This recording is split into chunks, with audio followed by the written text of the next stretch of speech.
Santa Cruz, located on the central coast of California, is a small seaside community with a little over 60,000 residents. The beauty of the coast, ringed by redwood-studded mountains, has been a magnet to many for generations. Santa Cruz is known for its surfing lifestyle as well as being a bastion for tech-savvy creativity. The ideal temperate climate and all of this beauty comes at a cost, however, and Santa Cruz is one of the most expensive places to live in the U.S. Median house prices are just over $600,000. Santa Cruz is currently struggling to come to terms with the homeless population, which according to applied research rose 28% in 2013. This puts the total homeless population at 3,536, with some estimates being much higher. Santa Cruz filmmaker Brent Adams has been working on an idea that he calls Sanctuary Camp, which would provide a safe place to sleep as well as other services to homeless people within the community. Brent wanted to collect some data from other operating homeless encampments along the Pacific coast, and curious myself, I went along with him to document the trip. The first camp that we visited was unsanctioned and not necessarily the model that Brent is using for his sanctuary camp, but it was good to get a baseline. We're in Eugene, Oregon. This is the first stop, the first homeless camp that we're finding on our Northwest tour as we're looking for sanctuary camps.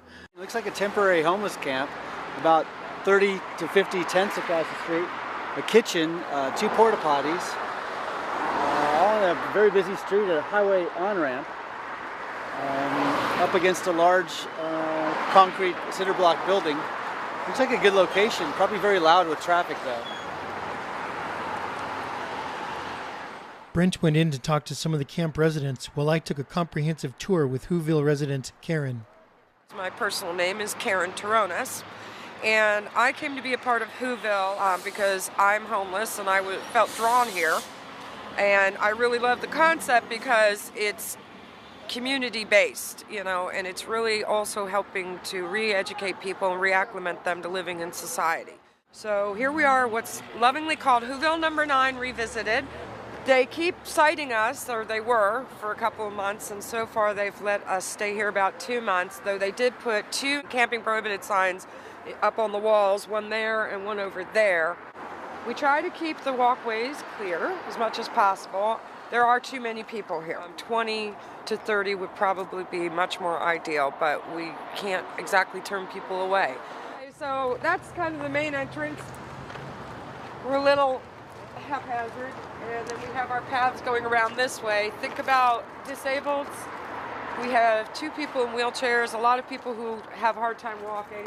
We try to keep the center for community events, and ideally, we've been trying to get all the tents around the outside, and then we want to put up fencing like they have in Portland. Lovely fencing that they did with doors. And there's a whole bunch of wood that somebody donated for us because we're always cooking. That's a community tent that we let a lot of overnighters, you know, late night people just show up and all they've got is a sleeping bag and a tarp. And so we let them go in there, but we ask them to roll it up and go ahead and leave. And this would be the final pathway up. Getting better all the time. Back on the sidewalk. Ta-da! I've been out on the road myself about a year. It began in Florida for me. I had a home for 15 years at 2 acres, and 10 years I took care of that myself. My 3 children, 2 of whom are also disabled. And it just, income, the banking crash, I couldn't take care of that home anymore, and then I lost it. And then I was renting for a while, but when I went to become a renter, I had no rental history because I'd been a stay-at-home mom for 10 years, and everything that I'd hoped and invested in was that home and that lamp. Oh, the stories are so varied. I mean, they really are.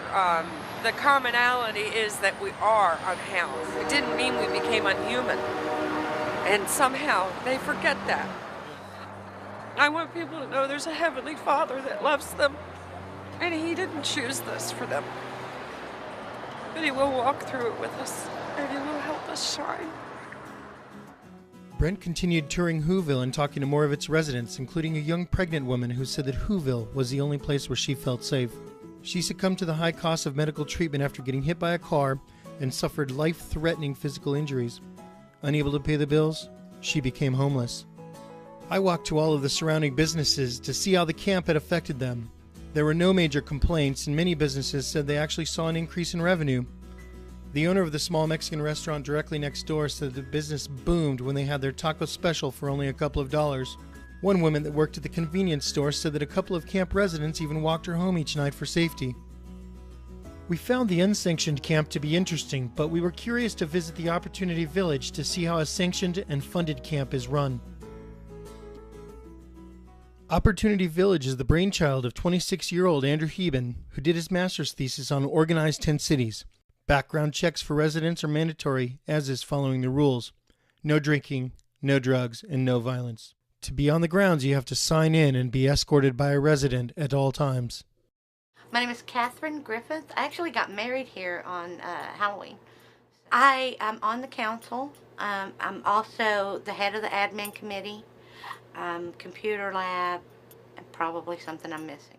Very good support from the community. When the city had their use hearing for this location, nobody spoke against us. Nobody.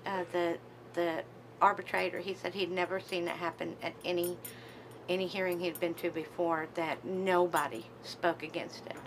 My name's Andrew Heben, and we're here at Opportunity Village Eugene. It's been open for about 3 months now, and there's 30 people living here in I think 27 micro-housing structures. Like many other camps, it started as a protest camp, but quickly became like a place of refuge for those in the city without a place to be. So if Occupy did one thing, I think it really catalyzed the issue of homelessness and the realization that people need a safe place to be. So the city's compromise with shutting down that camp was to form a task force on homeless solutions, where they were specifically trying to find new and innovative ways to deal with the issue of homelessness. And it brought together people, diverse stakeholders from throughout the city. My name's Craig, and I came here in the end of September, and I just started volunteering and found a place to stay through that, and just started contributing to the project. The village has a council comprised of 5 people, and I'm on that council as well. And we're just building bungalows and sheltering people. Would you like to see inside? Before inspection, we kind of discourage people from moving their stuff in and leave it visible for the inspector to come and see. Once that's done, the folks move in. But this particular unit has a loft, and loft space is designed for storage, and it really keeps a lot of the floor space open just by having a loft. We're building a lot more than just the structures here. It's we're building community together, and through building community, it's more like a support network for ourselves and each other. It's building cohesion not only in this village, but it's building cohesion between the unhoused and the housed, and building cohesion between the greater community and this community. So one of the ways we were able to build all these structures and kind of get around the code is that they're not hooked up to any utilities. Once you hook up to water and electric, that's when a lot of the serious code requirements kicked in. So the yurt also serves as like a central heated gathering space. We have a pellet stove in there. They make and distribute these stoves in a lot of third world countries. They're super efficient biomass stoves. They create 90% less smoke, and they also, like, a little stick like this will like heat this entire pot of water. It was refreshing to be in a community that makes finding alternative solutions to homelessness a priority. The citizens of Eugene came together to support their most needy neighbors. They realized that by enacting more laws which target the poorest citizens in their community wasn't only a waste of public resources, but it does nothing to tackle the root causes of homelessness. We've just visited Opportunity Village in Eugene, and it's filled with micro homes. We've really been inspired. It's beyond our imagination how awesome it is, how beautiful the structures are, beautiful the community is. They've had unlimited, unanimous support in City Council. The neighborhood is happy with it. Tons of community support. So something that we're going to be hopefully working towards in Santa Cruz. They seem to make it look easy here. They're constructing beautiful bungalows and conestogas. They have a heated yurt, kitchen area. They're building a bathroom, and it looks highly doable. After our inspiring visit to Opportunity Village, I was reminded how important community is. The people that we had met on our journey this far may be monetarily poor, but the richness of their community was something that I hadn't felt in my own hometown for quite some time. As a massive cold front descended on the west coast, we were met with snow and temperatures well below freezing. As we made our way to Portland to visit Right to Dream 2, I turned the heater in the car full blast, and I couldn't help but think of all of the people sleeping outside. We're heading down to Right to Dream 2. It's a safe sleep spot in downtown Portland where people can sleep for 8 hours, 3 shifts of 8 hours. They have porta potties, a dumpster. It's not a camp, it's just a place where people can go to sleep so they're not sleeping around the sidewalk in downtown Portland. They accommodate several hundred people. It's done with the approval of the city, participation of the city, but they are trying to find a new location now. I'm standing at a 5th floor window looking down at Right to Dream 2, a homeless camp in Portland, Oregon. One of the things we wonder all the time is why Portland seems to be a mecca for homelessness. Our homelessness count is going up, skyrocketing, especially women and children, 22%, 25%. And a lot of the people come here from all over the country, especially California, the Pacific corridor, and we cannot figure out why. The location for the camp was a porn shop, which came down due to a lot of reasons, but it was torn down, became a gravel lot, and the city didn't allow the owner to develop it for food carts, develop it for a parking lot, so the owner decided he would give it over to the homeless people. And for 2 years the city has fought it, but now the city is looking at supporting the homeless by moving them into a warm warehouse at $10,000 a month, so they won't be freezing. Tonight it's supposed to be 19 degrees outside. It's a sober camp. It's a dry camp. They have enough money, they raise enough money so that they can do things like have sanitary conditions and porta potties, and so we've had no problem whatsoever. Well, unfortunately, homelessness is such a horrible problem here that we still have people in doorways all over the place. The city should provide more space for people like this. It was humbling to talk to these incredible people who are working tirelessly to help make life better for the most vulnerable people in our society. We drove north to Portland and to our next location, a place called the Dignity Village.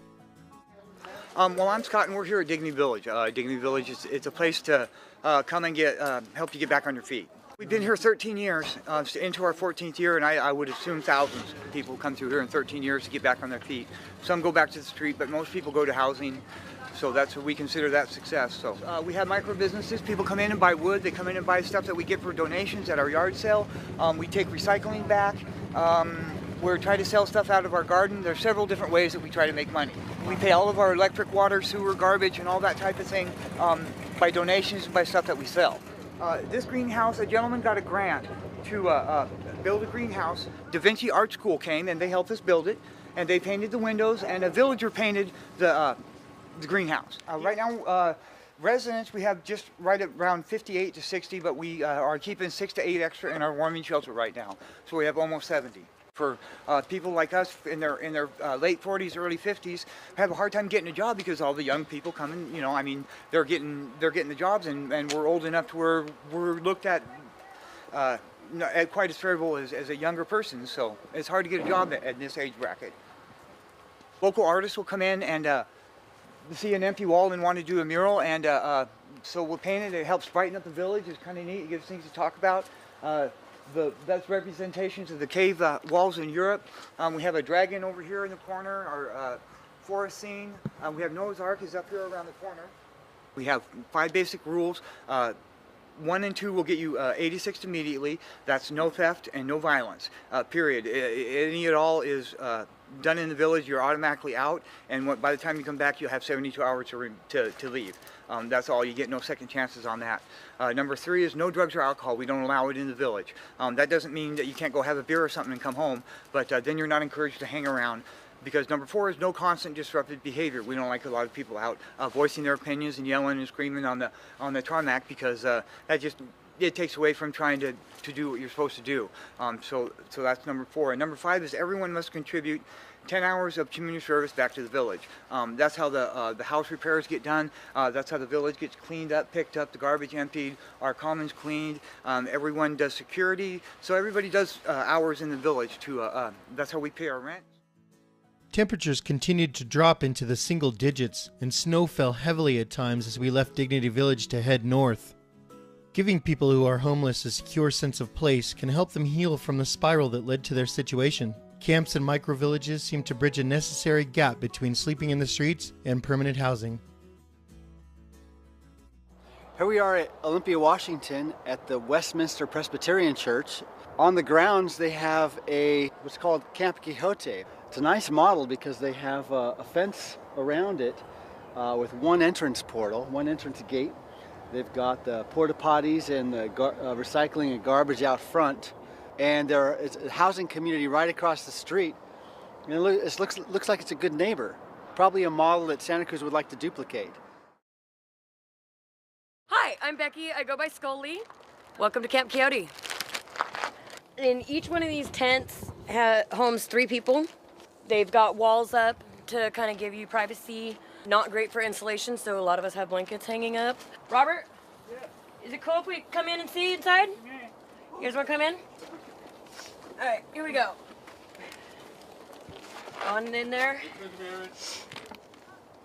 They're small spaces, but it's better than... I'm Robert, it's my home. Nothing. This is my little domain right here and stuff, and just try to keep it as clean as I can, you know.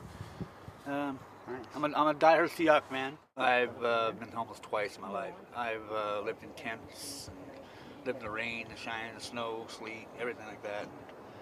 Right here, you know, the wind blows like that, still stays together and such, you know. We got friends here to help out each other and stuff, you know.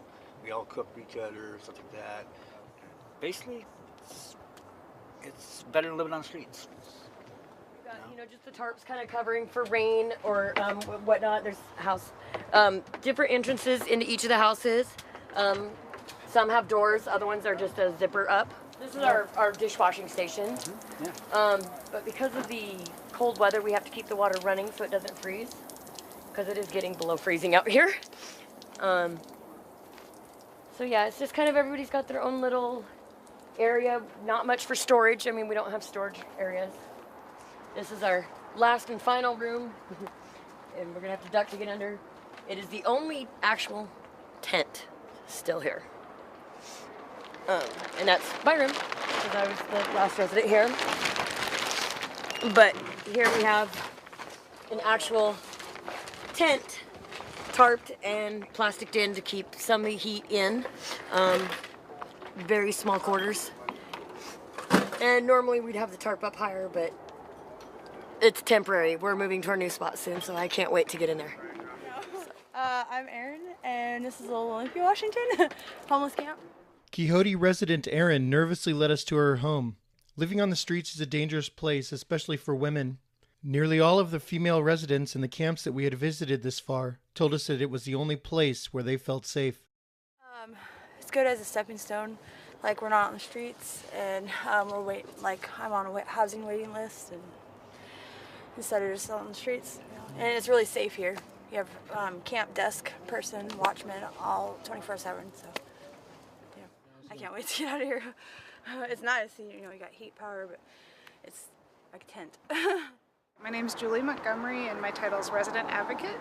And my role at the camp is just to assist people kind of with whatever they need as far as getting services, and they set up goals when they come into camp. We check in monthly on their progress on the goals and just see how I can help them. For a lot of people, it's been housing, to get into permanent supportive housing. Some of it's been helping people reconnect with family, which is a really important thing to do, and one of my favorite parts of the job. Helping people apply for benefits, because the system is just so difficult and really set up for people to have to fight their way through it. And when you're talking about people who have, you know, mental illnesses and substance abuse issues, it's just, I mean, I feel like I'm a fairly stable person, and it just drives me crazy. Like, I really try to make it hard. And so one of the best things about this is just the community and feeling connected to people. A lot of people have come to the woods, from the woods here, and they just feel less isolated, they feel safer. I had one couple in camp who had fallen out with their family and got them connected, and it's just like kind of what they needed was time to get back, you know, make these connections with their family, and then they got jobs and went back to school. And You know, so for some people it can be just a really like a stabilizing place to be. Scully agreed to take us to the site of the new Quixote Village, which, as you'll see, is an incredible example of what can be accomplished when a community comes together in a positive way.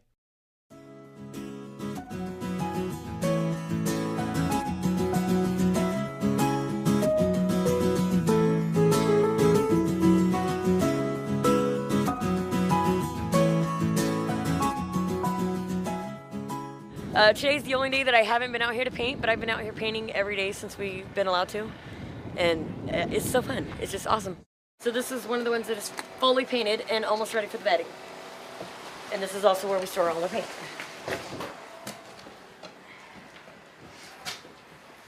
Yeah, so I mean it's not big, it's not the biggest thing in the world, but it is a heck of a lot bigger than a tent.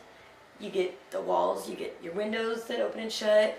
If you come back this way, again, this is one of the bigger cabins. So we got, what's gonna be in here is like a water heater and then our storage closet. And then in this area, we're gonna have a toilet and a sink. So we'll have like our own bathrooms. So we're gonna come in 3 and take a peek. This is another one that's finished. Like I said, it's a little bit smaller. And then it's my understanding that there's going to be possibly a bed, I think it's going to go like right here, built into the wall, and then we'll have like a little desk and a chair. But there's not much storage space, but it's, you know, it's a lot better than the woods. It's going to be pretty. Yay.